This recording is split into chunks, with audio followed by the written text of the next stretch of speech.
Assalamualaikum warahmatullahi wabarakatuh. Kami dari kelompok 2 analisis kontrastif akan membahas mengenai morfologi dengan judul proses afiksasi kata kerja dalam bahasa Arab dan bahasa Indonesia.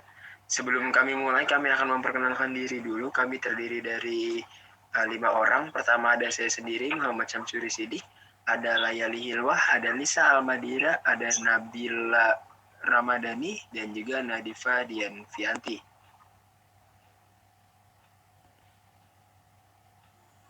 Analisis kontrastif merupakan suatu prosedur kerja yang mempunyai 4 langkah, yaitu memperbandingkan bahasa pertama dengan bahasa kedua, memperkirakan kesulitan belajar dan kesalahan berbahasa, menyusun bahan, serta memilih cara penyajian.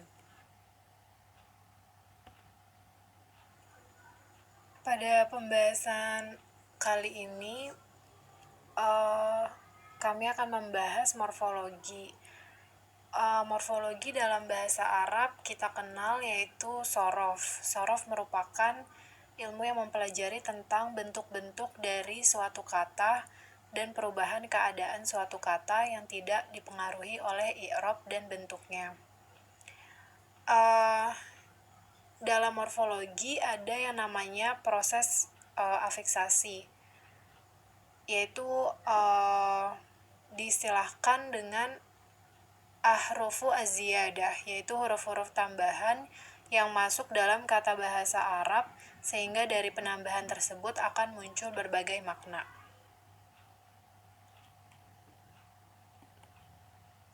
Dalam proses afiksasi bahasa Arab itu ada 3. Yang pertama prefiks atau asawabik.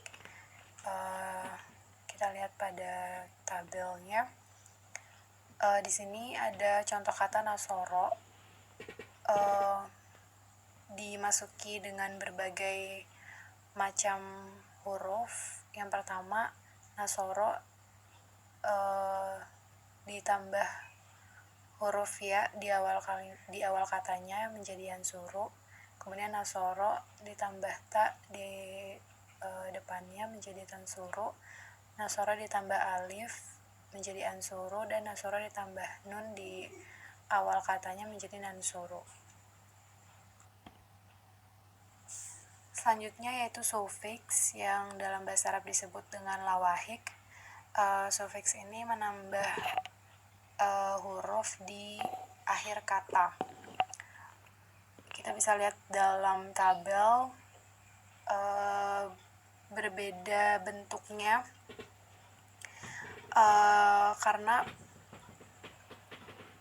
kalau dalam bahasa Arab gendernya itu harus dibedakan, maka bentuknya seperti di tabel ini.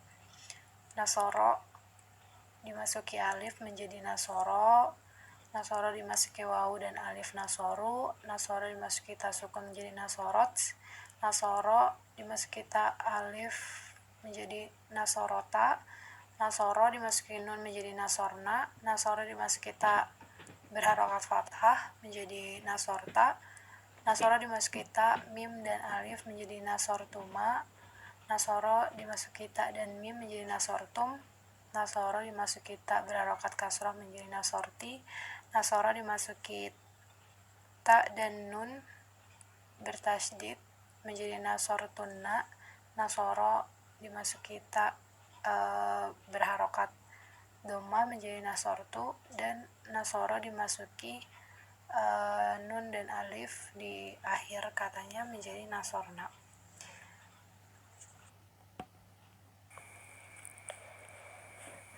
Baik, selanjutnya yaitu konfiks atau dalam bahasa Arab disebut as-sawabiq wal lawahik, yang berarti awalan dan akhiran.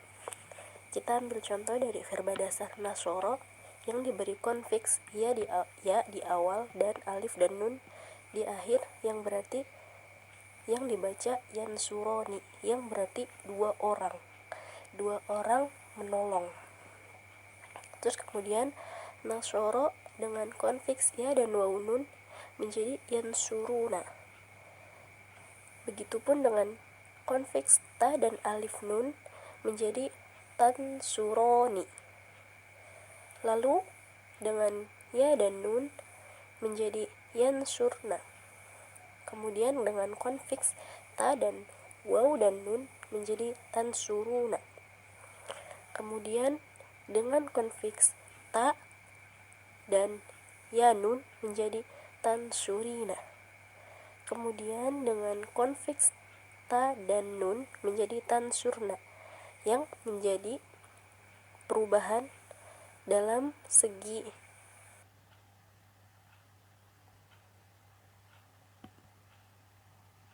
Ya, saya Lisa Almadira akan menjelaskan tentang morfologi bahasa Indonesia.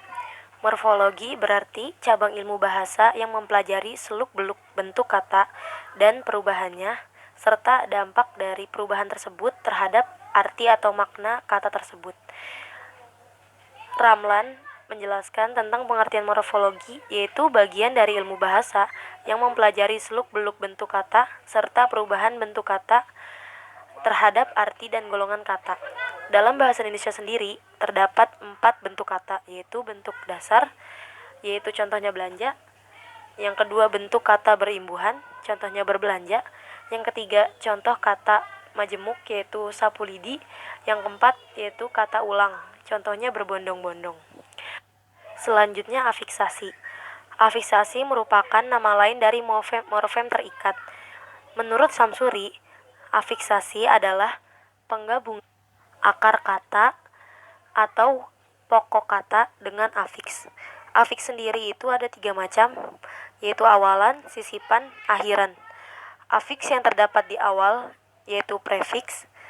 Afiks yang terdapat di sisipan itu disebut dengan infiks, dan afiks yang terdapat di akhiran yaitu sufiks.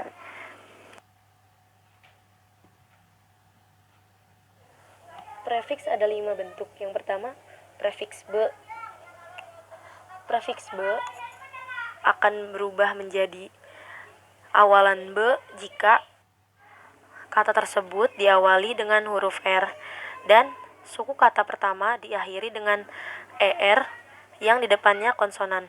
Contohnya, be tambah renang menjadi berenang, be tambah ternak menjadi beternak, be tambah kerja menjadi bekerja. Yang kedua, prefiks me-en. Prefiks me-en mempunyai beberapa variasi, yaitu mem, men, men, meng, menge, dan me. Prefiks me berubah menjadi mem jika bergabung dengan kata yang diawali huruf B atau P. Contohnya, me plus baca jadi membaca, me plus pukul jadi memukul. Prefiks me yang lain contohnya berubah menjadi men jika bergabung dengan kata yang diawali oleh huruf D, T, J, dan C. Contohnya, me plus data, men plus data menjadi mendata, men plus tulis menjadi menulis, men plus jadi menjadi, dan men plus cuci jadi mencuci. Contoh yang lain yaitu prefiks men berubah menjadi meng jika bergabung dengan kata yang diawali dengan huruf K atau G. Misalnya, men plus kupas jadi mengumpas, dan men plus goreng jadi menggoreng. Selanjutnya yaitu prefiks pe. Prefiks pe merupakan nominalisasi dari prefiks be. Contohnya, berawat menjadi perawat, bekerja menjadi pekerja. Prefiks pe mempunyai variasi pe dan pel. Prefiks per berubah menjadi pe jika bergabung dengan kata yang diawali huruf R. Contohnya, perawat. Prefiks per berubah menjadi pel jika bergabung dengan kata ajar. Misalnya, pelajar. Selanjutnya itu ada prefiks pen. Prefiks pen mempunyai varian seperti pem, pen, peny, peng, pe, dan penge. Prefiks pen berubah menjadi pem jika bergabung dengan kata yang diawali oleh huruf T, D, C, dan J. Misalnya, penuduh, pendorong, pencuci, penjudi. Prefiks pen berubah menjadi pen jika bergabung dengan kata yang diawali oleh huruf S. Misalnya, penyaji. Dan prefiks pen berubah menjadi penge jika bergabung dengan kata yang terdiri dari satu suku kata. Misalnya, pengebom, pengepel, pengecor. Dan yang terakhir itu bentuk prefiks ter. Prefiks ter mempunyai beberapa variasi, yaitu ter dan tel. Misalnya, terbaca, ternilai, tertinggi, dan telanjur. Bentuk afiksasi yang selanjutnya yaitu infiks atau sisipan. Infiks termasuk afiks yang penggunaannya kurang produktif. Infiks dalam bahasa Indonesia terdiri dari 3 macam. Sisipan L, sisipan EM, dan sisipan ER. Infiks L misalnya geletar. Infiks R misalnya gerigi atau seruling.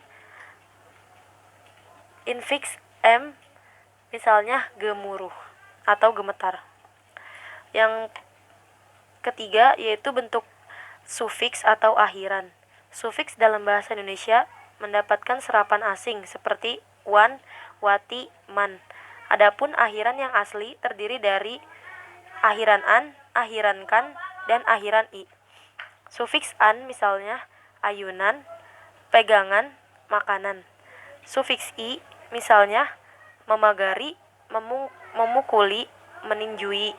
Sufiks kan misalnya memberikan, melemparkan. Sufiksnya misalnya susahnya, berdirinya. Dan bentuk afiksasi yang terakhir yaitu konfiks. Konfiks adalah gabungan afiks yang berupa prefiks dan sufiks yang merupakan satu afiks yang tidak terpisah-pisah. Artinya, gabungan yaitu muncul serempak dengan morfem dasar dan bersama-sama membentuk satu makna gramatikal pada kata bentukan itu. Ini konfiks yang terdapat dalam bahasa Indonesia. Konfiks per an, misalnya perbaikan, perkembangan. Konfiks pen an, misalnya penjagaan, pencurian. Konfiks ke an, misalnya kedutaan, kesatuan.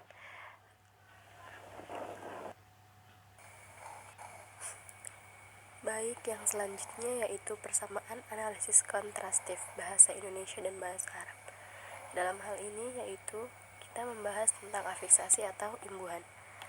Persamaannya ialah setiap perubahan bentuk dikarenakan adanya ziyadah atau tambahan dalam sebuah kalimat sangat berpengaruh pada perubahan makna.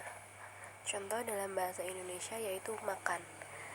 Ditambahkan dengan afiksasi me di depan menjadi memakan. Kemudian dalam bahasa Arab yang tadinya fi'il sulasi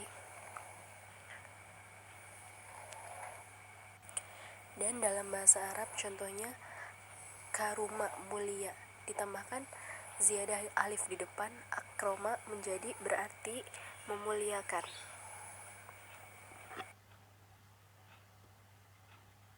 Bismillahirrahmanirrahim. Perkenalkan, nama saya Nabila Ramadhani. Izin menyampaikan materi mengenai perbedaan afiksasi dalam bahasa Indonesia dan bahasa Arab. Yang pertama itu ada perubahan dalam sebuah kalimat disebabkan adanya huruf ziyadah. Dalam bahasa Arab, proses perubahan suatu makna ada kalanya dengan afiks atau yang dinamakan lawasi atau dengan huruf ziyadah yang membentuk wazan baru. Sedangkan dalam bahasa Indonesia, perubahan ini melalui proses afiksasi. Yang kedua, dalam kata kerja bahasa Arab, afiksasi hanya bersifat infleksional. Sedangkan kata kerja dalam bahasa Indonesia bersifat infleksional dan derivasional. Yang ketiga itu ada kata kerja dalam bahasa Arab hanya memiliki konfiks, sebagaimana dalam contoh fi'il madhi yang bersambung dengan domir. Berbeda dengan bahasa Indonesia yang memiliki prefiks, sufiks, dan konfiks. Lalu yang keempat itu adanya tambahan dalam wazan-wazan fi'il madi mazid dalam bahasa Arab tidak disebut dengan proses afiksasi. Sedangkan dalam bahasa Indonesia, sebuah tambahan dalam kata kerja itu disebut dengan proses afiksasi.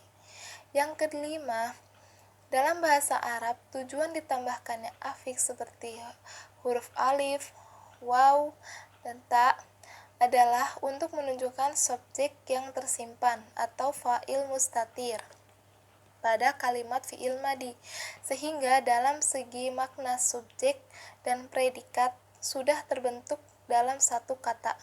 Sedangkan dalam bahasa Indonesia, afiks yang ditambahkan bertujuan untuk membentuk verba transitif atau intransitif dari kata kerja maupun adjektiva. Dari sini,